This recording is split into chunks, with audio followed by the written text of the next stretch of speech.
नमस्कार दोस्तों, आज हम बात करने वाले हैं सिविल प्रोसीजर कोड सेक्शन 21 की, जिसके बारे में काफ़ी लोगों को नहीं पता है और उसका जानना बहुत आवश्यक है। सीपीसी सेक्शन 21 क्या कहती है कि अगर आपने किसी कोर्ट में मुकदमा किया, किसी लोअर कोर्ट में, फॉर एग्जांपल अगर आपने थाने लोअर कोर्ट में मुकदमा किया और आपको बाद में पता चलता है कि भाई ये मेरे जुरिस्डिक्शन में नहीं है, मेरे जुरिस्डिक्शन में तो बोरीवली कोर्ट था, मुझे तो वहाँ डालना चाहिए था, लेकिन ये आपको पता चलता है और काफ़ी समय नहीं बीता है, तब आप थाने लोअर कोर्ट को गुहार लगा सकते हैं कि सर ऐसा ऐसा मामला है, मेरा जुरिस्डिक्शन बोरीवली है, तो आपको कोर्ट वहाँ से ट्रांसफ़र दे करके बोरीवली में बुला सकती है। लेकिन आपने सोचा कि चलो ठीक है, या तो आपको पता ही नहीं था या तो आपने जानबूझ के सोचा कि देखता हूँ यहाँ का रिजल्ट क्या निकलता है, अगर यहाँ रिजल्ट मेरे फेवर में नहीं हुआ ना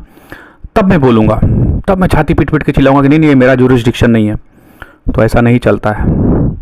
आपने शुरू में ही इंटीमेट कर दिया कोर्ट को, थाने कोर्ट को, कि भाई नहीं ये आपके जुरिस्डिक्शन का नहीं है, मेरा बोरीवली कोर्ट का है,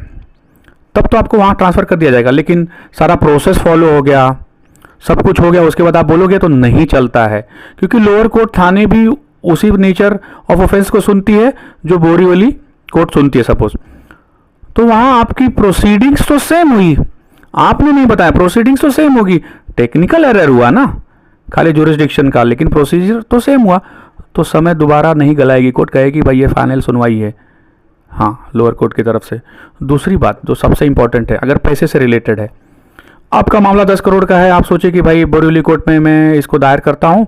बोरीवली कोर्ट के पास 10 करोड़ तक का अधिकार है, बाद में पता चलता नहीं नहीं ये 10 करोड़ की ज़मीन ही थी यार, ये तो 50 करोड़ की ज़मीन होगी, तो अरे ये तो हाई कोर्ट में मामला जाना चाहिए था या ऊपर के कोर्ट में जाना चाहिए था या जो भी है, तो ये तो मैंने बड़ी गड़बड़ कर दी। गड़बड़ आपने कर दी, आपने शुरू में नहीं बताया, फिर से वहाँ पर पूरा प्रोसीजर हो गया, सब आउटकम हो गया, रिजल्ट आ गया, तो ये सिर्फ टेक्निकल एरर है, भले उसके लिमिट्स में नहीं आता था 10 करोड़ के ऊपर का, लेकिन अगर उसने पूरे प्रोसीजर फॉलो करके फैसला सुना दिया तो अब आप आगे जा कर के गुहार नहीं लगा सकते कि नहीं 50 करोड़ के मामले को आप आप नहीं सुन सकते थे, नहीं ऐसा नहीं हो सकता। हाँ, एक बात और मैं बताना चाहता हूँ जो सबसे इंपॉर्टेंट है कि सपोज बोरीवली कोर्ट ने फैमिली कोर्ट की सब्जेक्ट मैटर को उठा लिया और उसमें फैसला दे दिया, वहाँ आप जा सकते हैं क्योंकि वो सब्जेक्ट मैटर ही नहीं है बोरीवली का, वहाँ आप ऊपर दरवाजा खटखटा सकते हैं कि भाई नहीं नहीं ये तो सब्जेक्ट मैटर इनका नहीं है, तो पूरा प्रोसीजर क्या सब कुछ गलत है, वो चलेगा। बाकी इन मामले में क्या था, टेक्निकल एरर है भाई, 10 करोड़ की सुनवाई ना